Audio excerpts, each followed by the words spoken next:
All right. So thrilled to be here. The end of the school year can feel like a sprint to the finish line, but it doesn't have to leave you feeling drained and overwhelmed. In this episode, I'm sharing 4 powerful ways to relieve that end of year stress by taking control of your thoughts, your emotions, your energy, and your time. These simple yet effective steps will help you shift your mindset, regain your focus, recharge your battery so you can finish the year feeling energized and ready for what's next. Don't just survive the end of the school year, thrive through it. Welcome to Educate and Rejuvenate, the podcast. I am Teacher Goals author Kelsey Sorensen with today's episode, 4 simple ways to relieve end of year stress. Welcome to Educate and Rejuvenate, the podcast to help you revitalize your teaching, renew your spirit, and reignite your passion for life. I'm your host, Kelsey Sorensen, a former teacher, current homeschool mom, published author, and certified life coach. Whether you are a teacher in a traditional classroom, homeschool from your kitchen table, or anywhere in between, I am on a mission to help you not only survive as an educator, but thrive. Get ready to uplevel your skills with incredible insights from guest experts and discover the missing piece, rejuvenating yourself. Are you ready to both educate and rejuvenate? Let's go.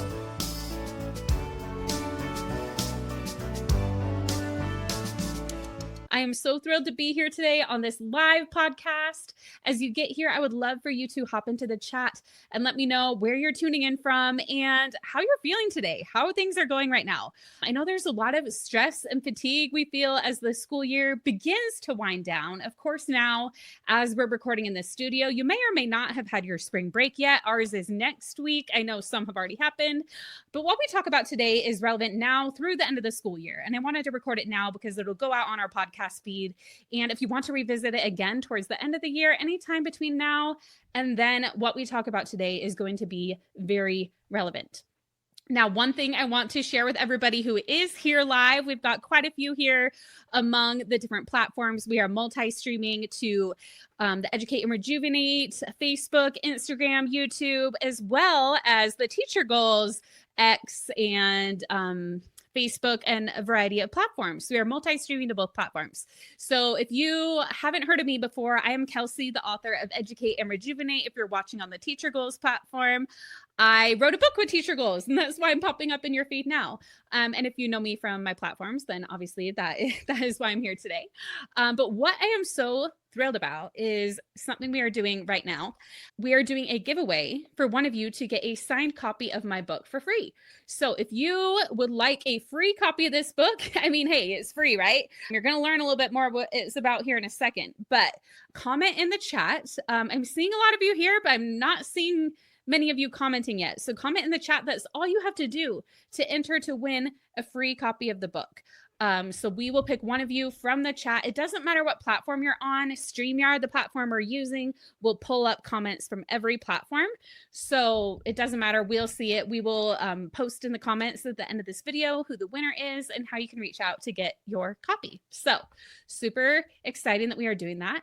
Also, any of you, whether or not you win the copy, can get a signed copy of the book if you for a limited time, if you order your copy on Amazon and forward your receipt to hello@educateandrejuvenate.com, we will send you a signed book plate to turn your copy into a signed copy. So again, this book is a 3-step guide to revitalize your teaching, renew your spirit, and reignite your passion for life. So that is really, I mean, in a nutshell, everything that I help you accomplish in this book. And I know it's a big promise, but if you read the reviews on Amazon, you'll see that it has delivered on that for so many teachers. And I'm thrilled about that. And today we're going to be talking about some of the things that I talk about in the book. So this will be a good way to see if you would like it. Okay, I'm seeing some entries come in. Eunice, we got you. You are entered. Again, if you have not entered yet, the way you enter to win the free signed copy in the mail to you, nothing else you need to do. Sarah says, very cool. Looking forward to learning more. Amazing. And again, whatever platform you're on, if you're able to tag friends, that's a great way. That gets you extra entries as well, gets more of our community engaging here in the chat. Oh, because the one thing I love about doing a live podcast is I would love to bring in your insights into examples as well. Like if there's something I'm talking about, like I have general examples, but I would love to talk about what's actually going on for you. What are you stressed out about right now? Or what are you feeling? Or are you feeling fatigued? Or what's going on? Because we're talking about how to relieve that end of year stress, right? And so it would be nice to have something specific I can help somebody in the live audience with. Okay, so let's dive into like I promised at the beginning of this recording, 4 simple ways to relieve end of year stress. That is what we're talking about today. So step 1 is to process your emotions. And it's kind of funny. I actually mixed up the order a little bit versus the book for this podcast, because I feel like at the end of the year, especially, a lot of times I feel like at the end of the year and the beginning of the year, right? A lot of times we're feeling our emotions extra strong, right? And I see some more of you in the chat. Hello, Jennifer. Hello, Vanessa. And I see 395 of you among the platforms. Most of you are on Teacher Goals X. Hello. Let me know if you're here. Would love to see you. Brittany says, looking forward to learning more. Jennifer, I do see you if you're testing. Love it. Okay, so if you're joining me live, another way, again, commenting gets you an entry for the free signed copy of the book. I would love for you to drop into the comments, into the chat, what emotions are you feeling as we approach the end of the school year? And again, that includes right now, that includes like in a few months if you're listening to this. If you're not live, if you're here live, comment in the chat and tell me, because we can talk about it. And if you're not here live, if you are listening on Apple Podcasts or Spotify after the fact, or in the Educate and Rejuvenate app, you're watching this video, just think about it to yourself. Take a moment to really think about it. What emotions are you feeling right now as we approach the end of the school year? What emotions are you feeling? If you were to name it, because so often we don't even think about that, right? We don't even think about what I'm feeling. We're just going through the motions. We might be stressed, but and we're feeling it, but we're not actually going in and being like, acknowledging the experience, right? Sarah says, state testing is looming. So many emotions about that. Yes, Sarah, what would you call those emotions that you're feeling?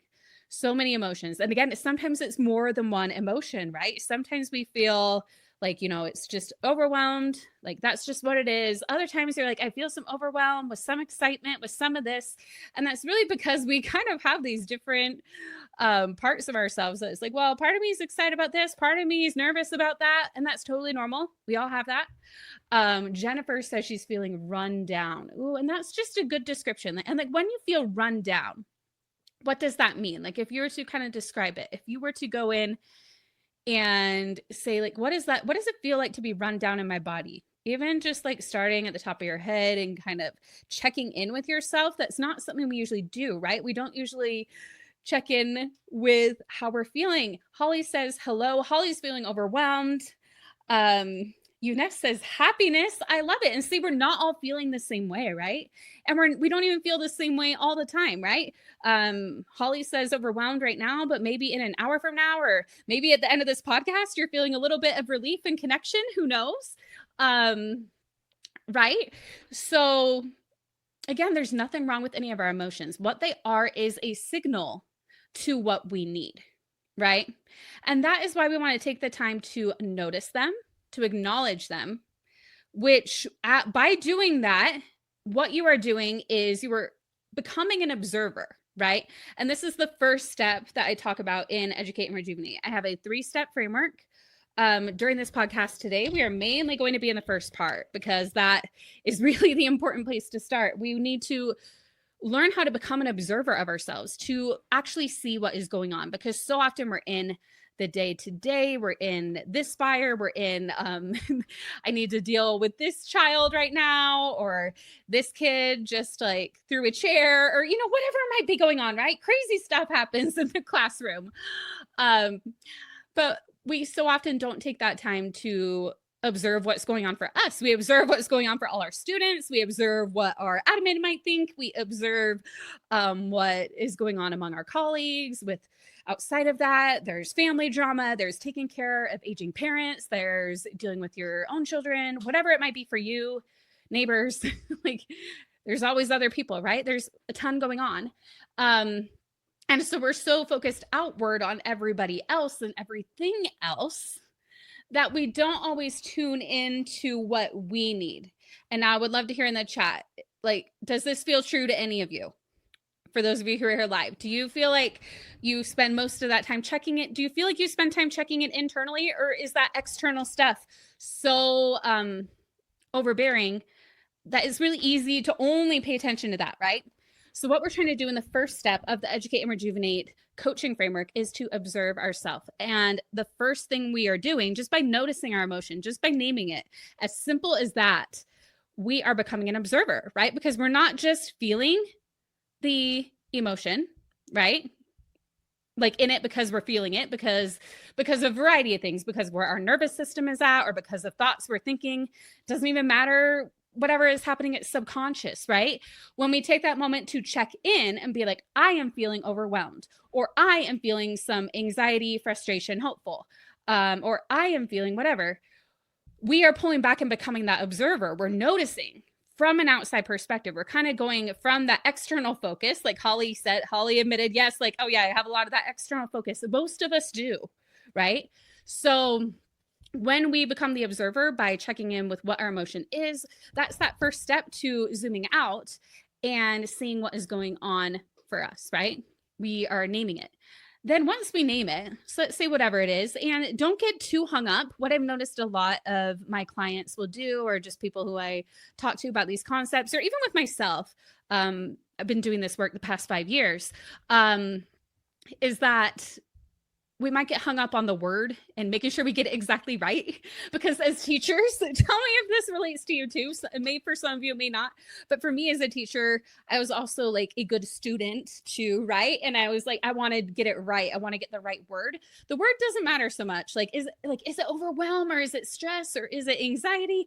Like, just whatever feels true to you, whatever it is. Like, I'm feeling stressed. I'm feeling anxiety, whatever it is. Go with that. Don't need to get perfect with it. And then just ask yourself, what does this anxiety feel like in my body? We are so used to being in our head and not tuning in to how we feel internally.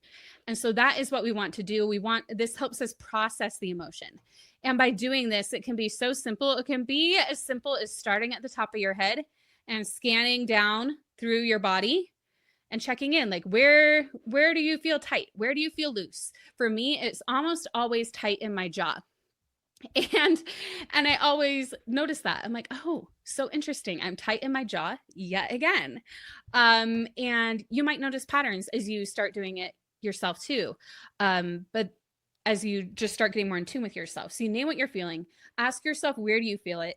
Taking some deep breaths, and imagine breathing into that feeling and letting it move through you, not like resisting it, not trying to fix the feeling, not trying to be like, we're not doing this with the goal to, I can't feel anxious anymore, or I can't feel stressed anymore, because then you're just adding stress on top of stress, right? So we're just trying to get to know it. We're just trying to notice it. We're trying to understand where it's coming from, what it's trying to tell us. So you can even check in with that emotion and be like, what are you telling me that I need? Like this stress, this overwhelm. What is it? Are you needing a little break? Are you needing some connection with somebody else? Are you needing to call in sick and take a day off and use your sub tub? We've got a bunch of those if you need that, right? Are you feeling a little sick, under the weather? My family's been sick lately, and it has just been going around where we are. Just checking in, right? What is it that you need? Because our emotions are signals of what we need. Jennifer says, I clench my teeth. Yes, see, so that's some really good awareness here of what is going on. Jennifer also says internal is harder to check because the external sometimes takes over, right? And again, like as teachers, we have so much going on, and there's so much that is out of our control, right? We can't control like everything that goes on in the school. We can't control what our students do as much as we wish we could. We can't, right?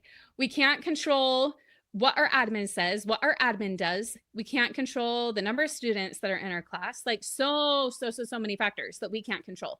We can't control what's going on in the broader world in education. We can't control what's going on in our families. like so much that we cannot control. And that is why it is normal for us to feel lots of feelings about all these things that are going on, right? So we can just take that time to check in, process it, ask yourself, what is this feeling telling me I need? Okay, so that's step number one. When you are, I mean, I could talk all day about this step, but again, this is just step one of four steps to relieve your end of year stress. And again, I'm not saying the title of this episode was not to knock that stress away so you never feel it again, right? Because again, there's nothing wrong with feeling that stress. In fact, I feel like sometimes we tell ourselves like, oh, I'm so stressed, I shouldn't feel stressed. And then that's just like adds more stress to it, right? So again, it's just, what is that telling us we need? If we're feeling it more than we want to, then it's just that checking in. What is it that I need to take care of so I don't feel this as often? And the goal is that one of the things I talk about a lot, it's actually more towards the end of the Educate and Rejuvenate book. I believe it's in chapter 11, which is the final chapter, is our comeback rate, right? It's not about perfection. It's not about us feeling great all the time or never feeling stressed out. It's about improving the comeback rate, which is how quickly you go from feeling stressed to be able to process that emotion, to be able to realize what you're thinking, to be able to realize what you can change versus what you can't, and get back to a place where you're feeling a bit better about things, where you're taking care of yourself. Okay, so step number two, because I want to make sure that we get to all of them. Linda finally got on here from hot Arizona today. So happy to see you, Linda.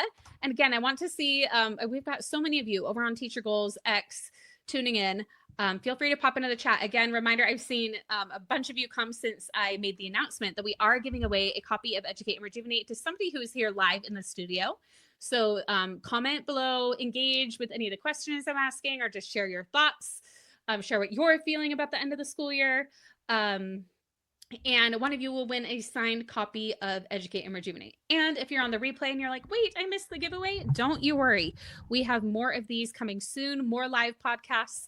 I would love for you to come on and join a future one if you're on the replay and you're like, dang it, I missed it. You only missed one. There's more to come.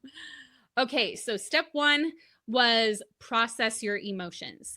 Step two is to manage your thoughts. So let's talk about our thoughts for a minute, because our thoughts actually drive so much of our emotional experience. Now, there's a concept I talk about a lot. Now, some of you, sorry, my microphone keeps moving. I'm trying to get it in the right spot. Can you all hear me okay? Oh, Patty's here from Florida. Love it. Latrice says she's overwhelmed. Again, it's such a common feeling, right? And that's why we're talking about back to school stress today. That's why we're talking about it. So at first we talked about, perfect. You can hear me great. Perfect. Thank you. We talked about processing our emotions for step one. And if you missed that, because I actually see quite a few have tuned in just in the last little bit. If you missed it, this replay will be live as soon as we're done. And it's also going to go out on Apple and Spotify and into the Educate and Rejuvenate app. So replay will be available too. Step number two is to manage your thoughts, because for those of you who have been around a while, you're going to have heard of this. Some of you, this concept may be brand new, that our thoughts are actually a lot of what drives our feelings. Now, here's an example of that, right? One example, and actually before we get into the example, what would love for those of you who are live in the studio to do? Noelle's here from New Mexico. Welcome, Noelle. What is a thought that has been running through your head lately? Like, again, it can be related to teaching in the classroom. It can be not related to that, anything. Just a thought that has been running in your mind lately. Something that's been going on. Maybe it's something like, I'm so behind, or I can't do it all, or this lesson was a disaster, or I'm not doing enough. Anybody ever have a thought like that? Any of you? Because I definitely have. I have thought things about this, about myself many times. But when you try on any of those thoughts, when you think about them, or maybe one that you put in the chat, why do we test so much? Ooh, I have to move all of this. Yeah. Great examples, Patty and Noelle. Vanessa says, yes, she has totally had thoughts like that. Now, what I want you to do is notice with that thought, when you think it, Notice how you feel after you bring that thought back to your mind, because our emotions actually only last, research has shown, like it's about 30 to 90 seconds. But it's when we repeatedly have the thoughts, right, that it keeps coming back. So we can actually, like, when you think a thought, like, I'm so behind, like when that pops into your mind again, suddenly you feel another jolt of like panic or overwhelm, right? Because our thoughts can drive our feelings. And these thoughts, they always feel so true, right? They feel so true. Oh my, we only have 45 days, they're not ready. Okay, so when you think that we only have 45 days, they're not ready, then what happens in your body? What are you thinking? You're thinking like, or what are you feeling, right? Because that's what you're thinking. You're feeling overwhelmed, you're feeling stressed. And then what do? You might like while you're in that overwhelm or that stress, the thing that we find a lot of times, and this is getting a little ahead of probably what we're talking about today, but a lot of times we find that when we have some thoughts, they actually lead us to feel feelings that actually don't support us in what we're wanting long term. In the book, we talk a lot about this. We use this tool called the self-coaching model that helps us to understand really how our thoughts are driving our feelings. One of the examples, I actually, I'm going to go to chapter, let's see, it's chapter 7, which is where we really dive in to conscious thinking. And we talk about how our brain wants to be right even more than it wants to be happy. So again, if we're saying like they're not ready, what your brain is going to start doing is all of a sudden you're going to be looking, because your brain wants to be right, your brain is going to be looking for all the evidence of that how your students are not ready. And then you're going to feel even more overwhelmed. And when you're feeling overwhelmed, and again, Patty, I'm not like targeting you specifically, I'm really talking about this in general. If I were coaching you in a session, we talk a little bit about what's more specifically going on with you. But I have seen similar situations where like when we're thinking they're not ready, it might cause us to feel overwhelmed, which may cause us to then kind of be buzzing around and maybe not being as prepared with our lessons, right? Which may lead us to like not getting the students as ready for that test, right? That's just one example. Here's another one of the examples we actually talk about at the beginning of Educate and Rejuvenate chapter 7 is being able to take a day off, right? Because a lot of this might be coming up now. Like I mentioned, a lot of people are getting sick right now, right? It's that time of year. Like I swear, we have it in the winter, and then I swear it comes back around in the spring. Like I swear every kid, like even all the kids around the neighborhood are coughing and at school and everything. It doesn't matter. Like they're still there. They're there coughing. And we talk about how, for example, there's a teacher named James in the book. And the circumstance of the self-coaching model is that there are 32 substitute teachers available in the district, right? That's just the thing that is out of our control, right? So you can't control how many that there are. The thought that he has is, I can't take a day off because we don't have subs. So he feels defeated, just like, I can't do it. The actions he takes because he's feeling defeated, because he's thinking, I can't take a day off because we don't have subs, is that he doesn't prepare sub plans because he's just feeling defeated, right? He doesn't have anything ready to go. He goes to school sick. He feels resentful that he doesn't get to take a day off. He gets upset when coworkers take a day off. And the result is that he doesn't take a day off, right? So that result really ties back into what he's thinking. But then we look at a colleague of James, same school, right? 32 substitute teachers available in our district. That teacher thinks, I can use the sick days I've earned. They feel confident. She thinks I prepare. And what she does when she's feeling confident in taking a day off is that she has prepared sub plans ahead of time. So she's ready for a sub. She makes a plan with her team on what they will do for each other when there isn't a sub. I decide ahead of time to take a day off when needed, and she takes the day off, and the result is she's rested and using the personal day's benefit of her job. So you can see that the circumstance is the same, but the way they think and believe about it leads them not only to feel a different way, but take different actions on whether they're prepared or not for when that time comes. And that happens in everything in our lives. The self-coaching model is active whether or not we are conscious of it. No matter what we're thinking, it drives how we feel, it drives the actions we take and the results we create. And there's nothing wrong with that. That's just how it works. It's backed in cognitive behavioral therapy, and And when we learn to understand it, which is why we really dive into it in the book Educate and Rejuvenate, and on this podcast, and in the Educate and Rejuvenate Club, and our Educate and Rejuvenate events, everything.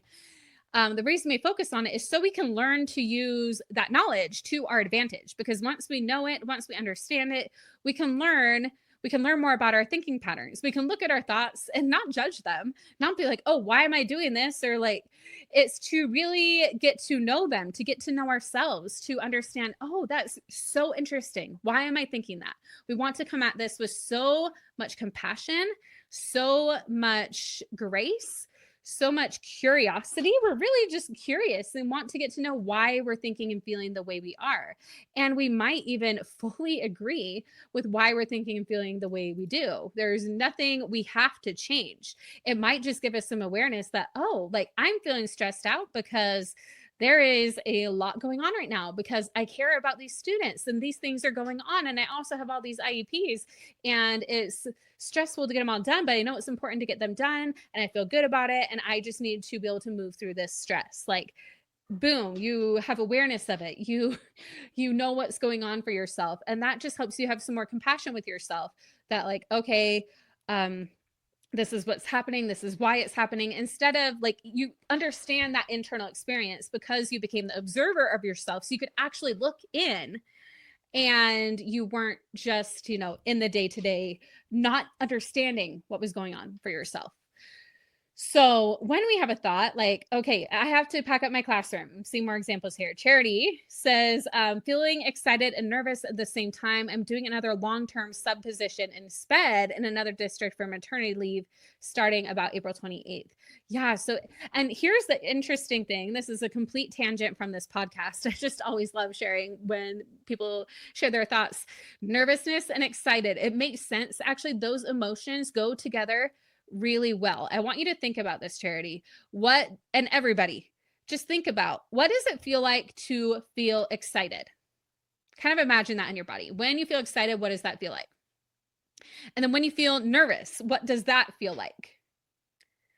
And when you tune in and kind of feel those, you'll notice that they actually have very similar sensations. So one thing that I learned from my mentor that I did my coaching certification with is that when you're feeling nervous about something, you can almost be prepared with this. You can remind yourself, yeah, I'm feeling nervous about this, but I'm also feeling really excited about this, and kind of channel that nervousness more into the excitement. Yeah, heart racing, right? You feel your heart racing when you're nervous and when you're excited, right? You feel it either way. So you can kind of remind yourself, like if you're feeling super nervous about something, you can remind yourself, what are the things I'm feeling excited about with that too? Okay, Linda says, will the Title I program I am under still be available next year? Yeah, and you just wonder about that, and you like, what does that make you feel in your body? And just kind of try to get awareness of that. What is that driving for you? Starting our state testing next week, so getting everything and everyone ready. Yeah. Again, these are things that probably, as I read these comments, there are probably like 20 other people who are like, oh my gosh, yes, me too, right? Which is helpful in and of itself, because community is such an important thing. When we realize, oh, I'm not the only one, that alone can be powerful. And we talk about that a lot in chapter 11 of Educate and Rejuvenate. Jennifer says, what you are talking about makes me think about perspectives. Like, is the glass half full or half empty? Yeah, exactly. We want to, we're really just trying to look at ourselves from a different perspective, right? We're trying to understand not just like what is going on, but why it's going on. Like what we're feeling about it, what we're thinking about it, getting to know ourselves. And again, we may or may not want to change anything about what we're thinking or feeling. But even just getting that awareness of it is deepening our relationship with ourselves, making sure that we know what we need so we can take care of ourselves, because we're in a profession that is very prone to burnout and leaving the profession, right? So if we want to have a sustainable long-term career as an educator, we need to be able to do these things. We need to be able to check in with ourselves and become an observer and see what we're thinking, what we're feeling, what's going on in our nervous system. It is crucial to the longevity of being an educator because unfortunately, not all the circumstances are in our favor. And that's not something that is always under our control. Okay. Let's see. So again, one thing I'll share before we move on to step 3. Hey there, glad to be part of this. What's the topic, please? We are talking about 4 things to alleviate teacher stress. So I'll recap really quick because we just keep having more of you joining as we go. So step 1 was to process your emotions. We want to check in with how we're feeling, naming it. What is the emotion? How is it feel in our body?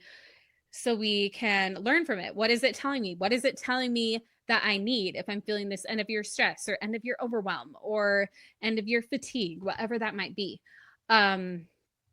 Step 2 is to manage your thoughts or to just become aware of your thoughts, right?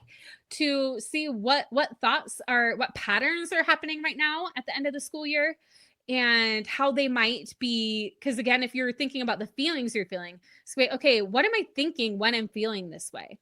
Right? That's another way to think about it. What am I thinking when I feel this way? And then when I feel this way, what does that lead me to do? Right? Step 3 is to replenish your energy. So we want to talk about that, right? So raise your hand or type in the chat or just think to yourself. I know this is going on Apple and Spotify and everywhere, so you might be on a replay. Just think to yourself. If you've ever thought this, I'm too tired to even think about self-care right now. Like you might even be arguing back with me. You might have been listening to this whole podcast and be like, oh, Kelsey, that's nice in theory. But I don't even have time to think about self-care. And you don't have to be shy. Like it's okay if you feel that way, right? Yes, 4 simple ways to relieve end of year stress. That is the topic. Patty says, yep. Yeah. Some of it is okay. It's okay, right? I think all of us have thought this at some point or another. The end of year isn't just emotionally draining. It's not just about stress and overwhelm. It's physically draining too, right? It can feel like you're running on fumes, and even basic things like taking a breath or taking, like, even if you're like, oh, I want to take a few minutes to meditate, that might sound like completely undoable. Like you're like, I've got students around, or even basic things like, running to the bathroom when you need to, or grabbing a drink can feel almost impossible when you're an educator. Holly says always. Sarah's like hands in the air. Jennifer says yes. Again, I see so many of you that aren't in the comments. Would love to see you in the comments. You get entered to win a signed copy of Educate and Rejuvenate when you engage in the chat. In case you hadn't heard that yet, because I know a lot of you have it, because the number just keeps changing. We got more of you tuning in. More comments equals more entries. Yes. So each time you comment, that my team just reminded you, each time you comment on this live is another entry to win the signed copy of the book. Linda says, this is why teachers need a mental health day after the state testing. Agreed, right? So I just want to acknowledge that if you're tired, or if you even have that thought, like, I don't even have time for self-care, that doesn't mean you're lazy or you're doing something wrong, or that self-care should be another thing that you add to your to-do list, because I mean, that just sounds ridiculous, right? We don't want to add more things to your to-do list. We want to just, it means that you're human, right?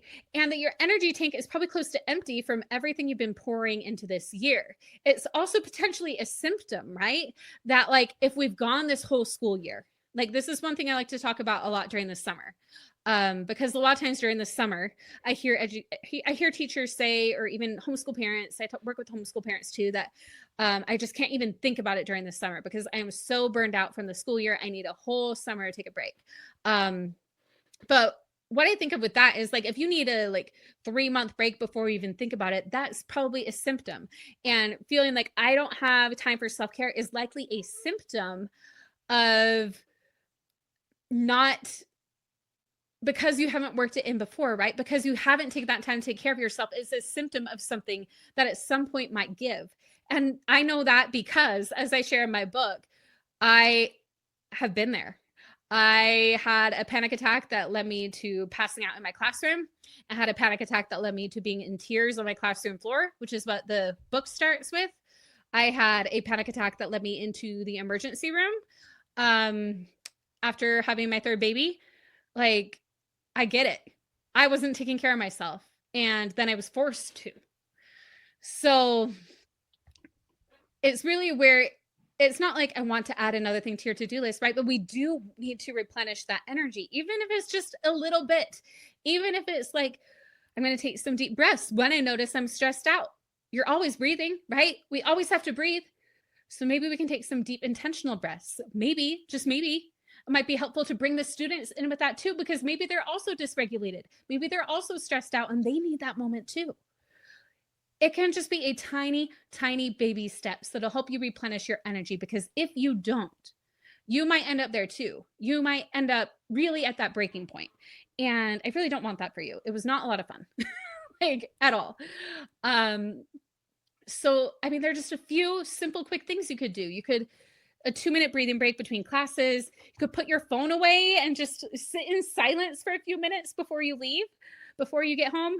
One thing that when I was first working through all this that my life coach suggested was, because I felt like I was going just from everything I needed to do at work to everything I needed to do at home. And she's like, what if you built in some transition time? Like, are they even going to know if you took like 10 minutes to read a book before you leave, like to pick up your kids or whatever?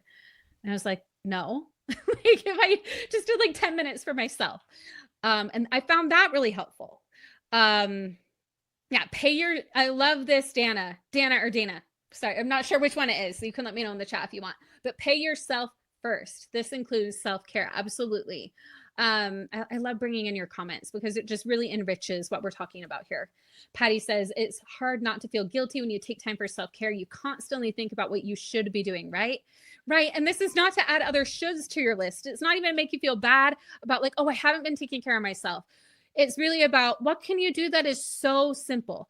It's really about that tiny 1% incremental improvements over time, that if you focus on just 1 minute here, 2 minutes tomorrow, 3 minutes the next day, after a year, you're going to really be able to build some habits that are going to make teaching more sustainable for you, where you're going to feel like you're not only educating, but you're educating and rejuvenating, because that is the only way that you're going to be able to create a career that's sustainable, that doesn't leave you burned out all the time. I get a manicure and pedicure every month. Love it, Latrice. Holly says, love that idea of everyone breathing together. Yeah, because our students need it too, right? They need it just as much as we do. And it can make it even more productive for you and for your students. I can't leave my phone. I use it for content during my class. No worries. No, and by leaving your phone, it can just be like putting it down or whatever, but totally get that.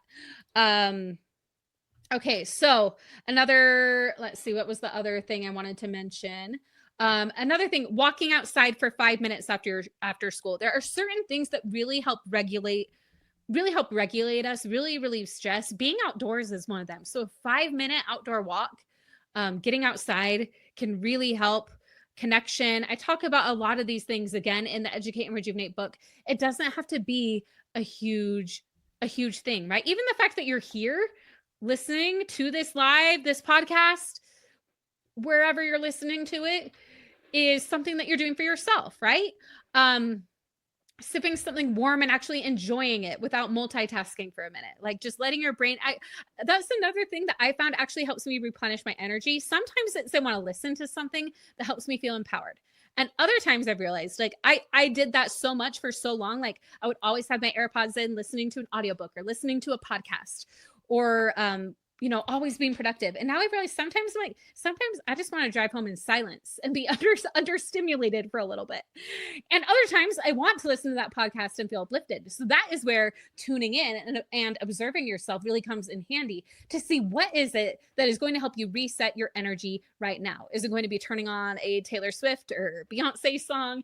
Is it going to be, or some 80s rock, whatever it might be for you? So again, it can be so many different things, right? So much you can do to replenish and have a little mini energy reset. It can be, like Latrice said, getting a mani-pedi. It can be something fancy like that. But it doesn't have to be. It doesn't have to be a spa day. It doesn't have to be a vacation. It certainly can. Like, yeah, you deserve any of those things. And I'm for it if that's what you want to do. But if you're at that spot where you're like self-care feels completely undoable, then yeah, maybe it's a dance party. Maybe it's coloring, like Vanessa said. I love this. I love modeling that reset, recentering moments for my students. Yes, and they learn so much from it. And I feel like that's what a lot of us grown-ups didn't get growing up, right? Social emotional learning was not the buzzword that it is now. And I'm so glad it is now, because I'm hoping that as these kids grow up and learn these skills, that it will just help society as a whole. But for a lot of us who didn't get that, like I don't feel like I got that growing up. It's we need to learn it now, and by learning it and embodying it ourselves now, we're better able to teach it to our students too. It's not just something to teach to the kids. Social emotional learning is not just something that we teach to children. It's something we need to live and do ourselves. Sarah says, align that self-care with what you truly value. Sometimes that means connecting with someone. Other times it's taking a moment to pray. 100%. And that's where we're talking about checking in. What is it that it means to you? Okay, now step 4 is to, so we talked about the first 3 steps. First is to notice and process those emotions. Second is to manage your mind, look at your thoughts. Step 3 is to reset your energy.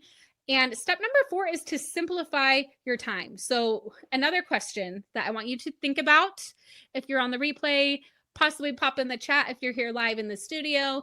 Who else, and I say who else because I've totally been here, who else has a to-do list right now? And in fact, I do, because we're planning our next Educate and Rejuvenate event that feels like it could double as a scroll in like a medieval movie, where it's just like, it's not just like one piece of paper, but it's like that scroll that just keeps going and keeps going and keeps going and keeps going.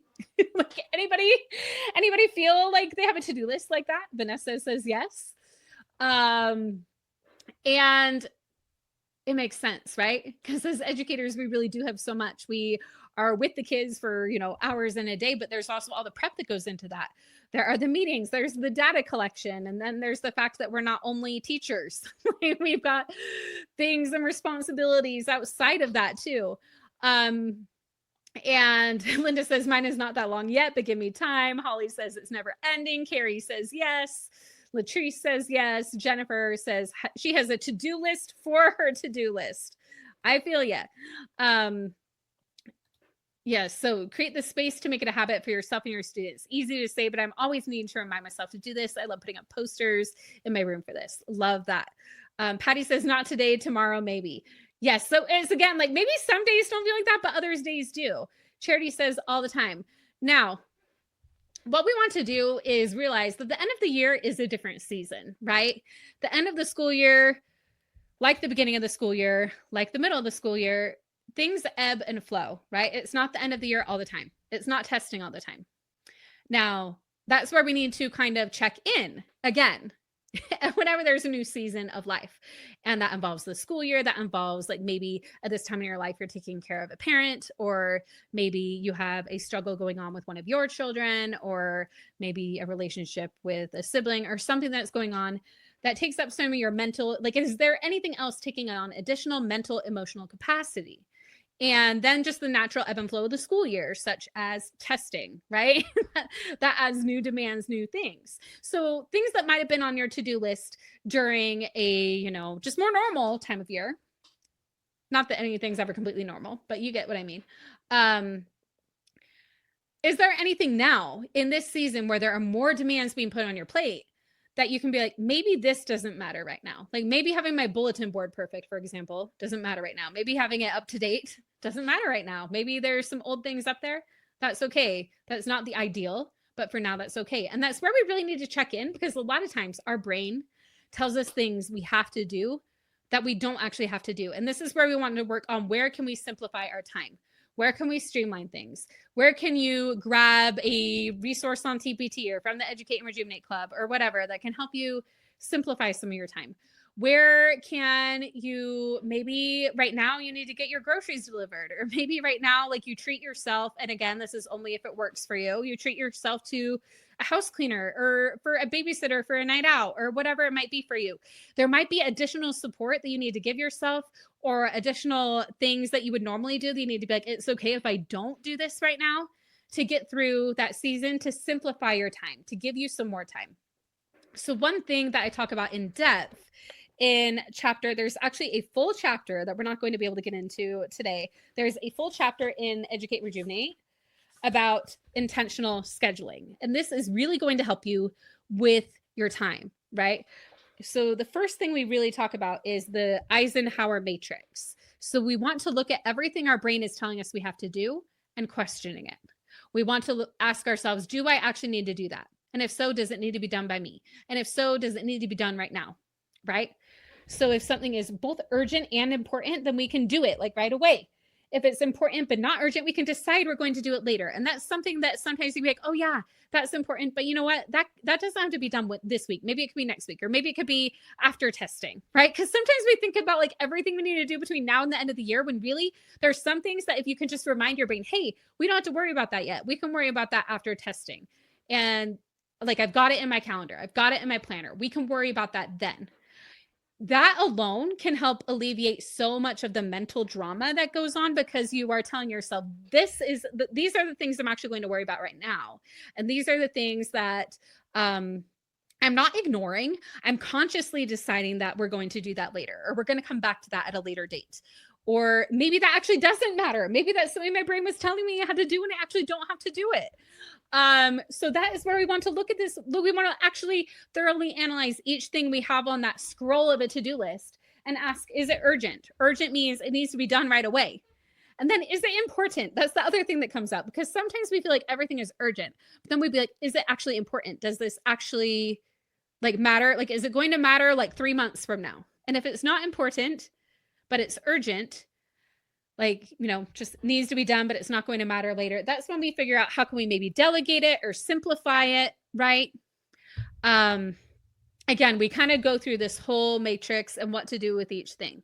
We can also just look at how we can chunk things down, right?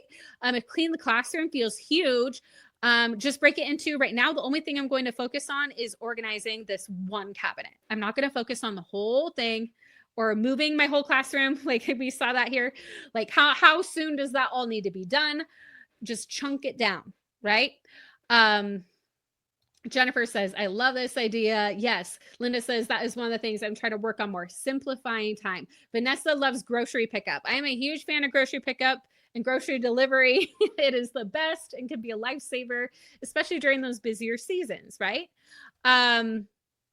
So one thing I would challenge you, as you're all of you listening today, is think of what is one thing you can either delete, delay, or delegate. Tell us in the chat if you can think of one thing that you might do that with, or just think of it yourself in your head, or continue to think on it. And we can celebrate those little wins, those little steps that we're taking to simplify our time. And remember, doing less does not make you less of a teacher. It actually helps you to focus on what matters more. Oh, I love these comments. We need to modify and accommodate for ourselves to meet our own needs. We do this for our students all the time. Why not think of doing this for ourselves at this time? 100%. Sarah says, prioritizing and setting boundaries. I like the combo of breaking down things and questioning things. Yes. I love Jennifer's suggestion here of helping make some of the end of year, having the students help with some of those tedious end of year to-dos, right? They love to help. Yes, 100%. Delete the idea that things have to be perfect. Yes. Okay. So let's recap the 4 things that we went over. And again, this replay is available to any of you anytime you want to revisit. We also dive deeper into all of this in my book, Educate and Rejuvenate, a 3-step guide to revitalize your spirit. Or wow, I should know the subtitle of my own book, right? Revitalize your teaching, renew your spirit, and reignite your passion for life. And one of you will be winning that copy here shortly. But anybody who purchases a copy and forwards their receipt to hello@educateandrejuvenate.com can get a signed book plate mailed to them for free. So the 4 ways that we talked about today are, number 1, to process your emotions, to check in with how you're feeling. That alone helps you go from just focusing on the external, everything else that is going on, into the internal experience. What is going on for me? What am I feeling? What is that telling me that I need? Then we want to look at our thoughts. We want to manage those thoughts. Look at what we're thinking, the thinking patterns we're having. If we're feeling negative emotions more than we'd like to. Again, there's nothing wrong with feeling those, but if they are driving everything, we want to check in and see, what are my thinking patterns? What is going on for me right now? And see what thoughts it is that are driving those feelings, and question those thoughts. A lot of questioning, right? Question the thoughts that we're having. Notice maybe where they're not true, maybe where you can find another thought that might help. I have a lot of podcasts that'll help with that too. We weren't able to dive super deep into all 4 of these. So again, you can check out the book or Educate and Rejuvenate the podcast. We have ones that'll dive deeper into any of these 4 things that you can find, and full chapters in the book. Step 3 is to replenish your energy. Again, that it can be so simple. It doesn't have to be like a huge self-care. It doesn't have to be having a full spa day. It can be as simple as taking some deep breaths, inviting your students to go with you, having a dance party, going outside. Just something that is going to help replenish that energy, because we only have so much in our battery, right? And we need to recharge that battery so that we don't burn out. And number 4 is to simplify your time, to figure out what is it that you can delete, that you can delegate, that you can simplify, that you can maybe, not do it the way that would be the ideal, perfect everything, but, done is better than perfect sometimes. Sometimes we need to aim for B- work. And as teachers, that can feel painful, because a lot of times we were A students. That's what our passion is. But sometimes we can't give everything everywhere, right? And we want to be able to take care of ourselves. We want to be able to educate and rejuvenate. So I would encourage you to implement these techniques to help you now through the end of the school year, to be able to just get a sense of, a little more of a sense of control over what you can control, right? Because there are those things like state testing, can't control that.